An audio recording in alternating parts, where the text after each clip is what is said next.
तो बड़ी जानकारी, पानीपत में प्लॉट के विवाद में 18 फायरिंग हुई है। प्रॉपर्टी डीलर सुरेंद्र को 2 गोली लगी है। 18 राउंड फायरिंग की गई है। एक पेट और दूसरी पैर में गोली लगी है। देर रात हुआ ऑपरेशन, हालात गंभीर बताए जा रहे हैं। 3 स्कॉर्पियो में बदमाश आए थे जिन्होंने गोली मारी। एक स्कॉर्पियो मौके पर जो बदमाश थे वो छोड़ गए। बिंझौल नहर के पास फौजी नगर का ये मामला बताया जा रहा है। तो बड़ी जानकारी आप तक पहुंचा रहे हैं, जहां बताते चले कि पानीपत में प्लॉट के विवाद में 18 फायरिंग हुई है। 18 राउंड फायरिंग की गई। हमारे साथ लगातार देवेंद्र जुड़े हुए हैं। देवेंद्र, क्या कुछ अपडेट मिल पा रही है पूरे मामले को लेकर? रात की घटना है जी। दरअसल बिंझौल नहर है, वो नहर जो दिल्ली जाती है। तो बिंझौल एक गांव है। बिंझौल नहर के पास फौजी नगर जगह है, वहाँ कोई प्लॉट का विवाद है 2 पक्षों में। तो रात को 3 स्कॉर्पियो गाड़ी में कुछ बदमाश लोग आए, उनके पास हथियार थे। तो एक प्लॉट को लेके सुरेंद्र, दरअसल जिसको 2 गोली लगी है, वो खुद प्रॉपर्टी डीलर है। तो प्रॉपर्टी के और प्लॉट के विवाद बहुत बढ़ गए हैं, क्योंकि आप देखिए जो जमीन कभी मिट्टी थी आज सोना बन गई है। तो प्रॉपर्टी को लेके झगड़े बहुत बढ़ गए हैं, कोर्ट में केसेस, पुलिस में मारपीट। तो ये प्रॉपर्टी डीलर है सुरेंद्र, जिसको गोली लगी है।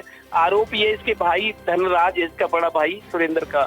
उसका ये कहना है कि एक प्लॉट था, वहाँ गड्ढे खोदे गए थे, दूसरे पक्ष ने खोदे हुए, इन्होंने भर दिए गड्ढे।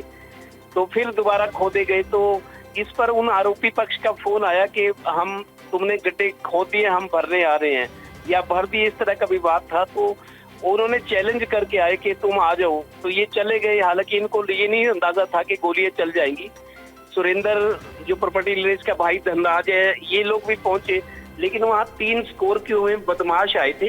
कईयों की पहचान भी है, जिनका इन्होंने नाम बताया पुलिस को। तो कईयों के पास हथियार थे। 18 गोली चली है।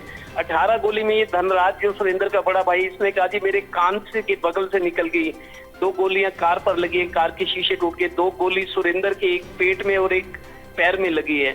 उसको जख्मी हालत में रात को एक निजी अस्पताल में ले गए हैं। देर रात उसका ऑपरेशन भी है, गोलियां निकाली गई हैं, लेकिन स्थिति अभी भी गंभीर है।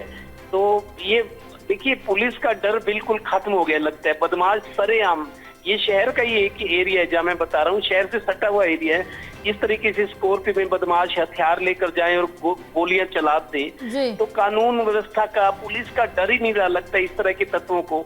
तो एक स्कॉर्पियो गाड़ी वो छोड़ गए हैं जब पुलिस आ गई थी।